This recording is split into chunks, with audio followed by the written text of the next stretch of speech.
and welcome on back to another Talking to video. In today's one, we're looking at the brand new TMNT, the IW Nightwatcher issue number 6, and sadly, this is the second to last issue from this series. So, oh boy, this could be a very interesting one, or could be a slightly underwhelming one. But we're seeing how things are going so far in this issue. I am very confused as to what's actually happening with this one, just because of everything that's happening with the suits. So, yeah. Okay, so on the first page, you do get to see there's like some the mutants. They're talking about the Nightwatcher and everything that's happened with Loban and everything that's happened with the city and mutant towns and since like Loban's gone. I'm going to basically say that it's like since like Loban's gone, all the criminals who are working for Loban have decided to like stop working together and then go after and claim like territory of the mutant town. You get to see at the bottom like this beaver guy. He's like, a bit worried about everything, so that kind of stuff, and I wonder what like Loban did to Nightwatcher, and then wonder all that kind of stuff. And he's also wondering like why Nightwatcher hasn't been seen anymore. And that's when we do get to see the Nightwatcher. He's like all the Nightwatcher suit is running through the like alleyways and all that kind of stuff. And we do get to see a character on the bike, and it's actually, I believe it's actually Raph's bike because of the Roadhog thing from issue, I want to say it was at 110, where Raph raced one of the Roadhogs to get the bike, so that's pretty cool. And then on the next page, we get to see Nightwatcher comes in contact with a wall and is a bit stuck with where to go, and we do get to see the person on the bike ask them to stop right now. And then after that, we do get to see them like basically like saying like easy now, that kind of stuff. And then that's when we do go into the next page, where we do get to see that the person is also like saying that Nightwatcher is very confused, thinking that like Jenica is on there and all that kind of stuff. And that's when we do get to see Nightwatcher. It turns into the monstrous form again to try to escape, and it actually does by climbing up the wall, which is pretty cool. And then Jenica takes off the mask or the helmet off because she was the one riding the mask bike, and like this is where I get heavily confused by all this, just because it's like the Nightwatcher suit. So, and she says kids. So does that mean that someone has stolen the Nightwatcher suit? Or is she referring to the like suit being as a kid kind of thing? This is where things get really confusing.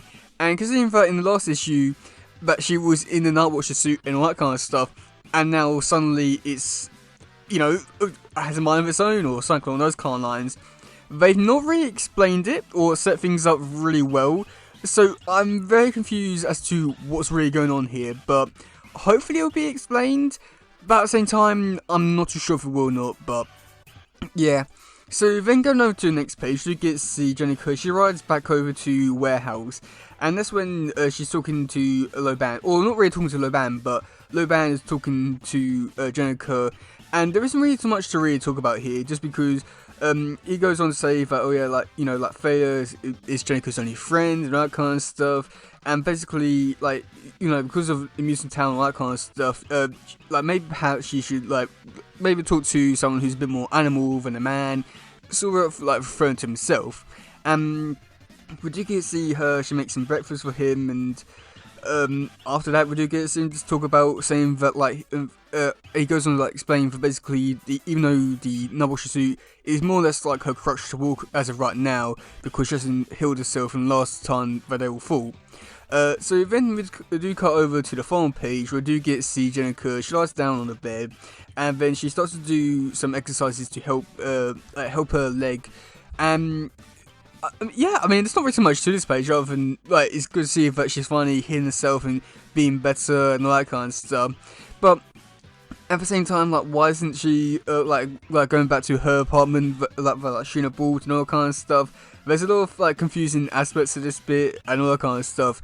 And even as a whole, like this whole issue is just so confusing as to like why the Nightwatcher suit is running around without Jenica in the suit. So a lot of confusing and interesting aspects of this issue, which I'm quite curious to see where we'll be taking all of it. But I guess it'll be like a wait and see kind of situation for this kind of stuff. So yeah.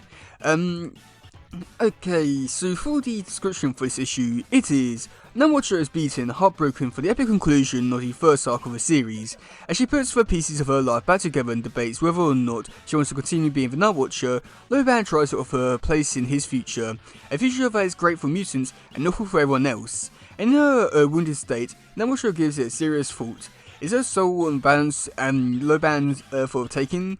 So yeah, so I have to say that overall for the description, sounds interesting enough, but at the same time, there's not really too much to really talk about here other than just Loban is giving Nightwatcher an offer, which I am quite curious to see what it is, considering that he's locked up and all that kind of stuff. And I mean, it will be quite interesting to see Jennika just actually take it, and I somewhat do hope that she does, just so that it can make for a much more interesting story with Jennika going down an evil path and going back to an evil route.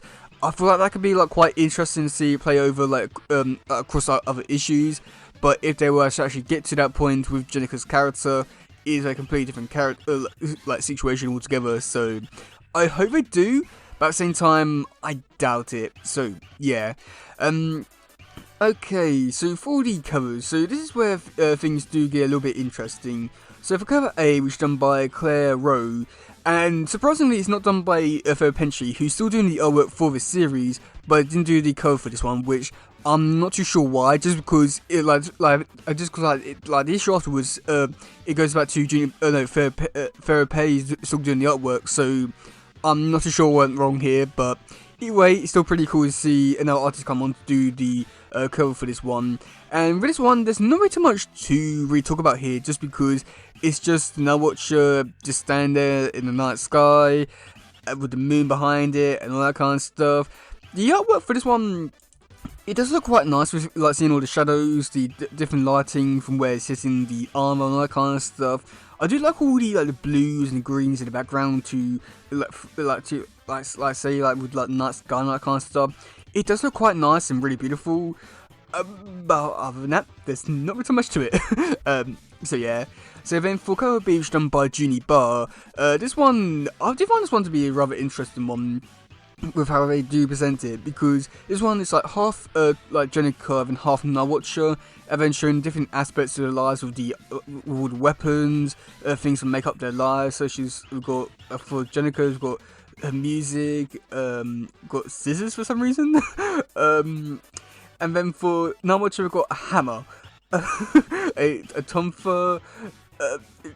Yeah, maybe this one might not be as good as what I originally thought. Now looking a bit more into it, but either way, I do like all of it. I do think it is a pretty interesting one. We've seen open up and revealing a lot more about the characters and that kind of stuff, and very interesting for the design. And then for the 110 variant, which is done by Jacob Egard, is that how I say his name? I hope so. This one I actually really like the look of a lot, because this art style, it really suits the Nightwatcher, the whole 2007 thing, which I really get vibes from. And oh boy, I wish that this artist came back and did a lot more Nightwatcher stuff or Turtle stuff, because this was really giving me 2007 vibes with the art style, and it looks really nice. It's a shame that after this there won't be any more Nightwatcher issues after issue 7, but oh well. But yeah, let me know in the comment section below what you think about this issue. Are you looking forward to it? Are you not? And yeah, that's it for today, guys. If you please share, subscribe, and all that stuff. Goodbye, yo, bye.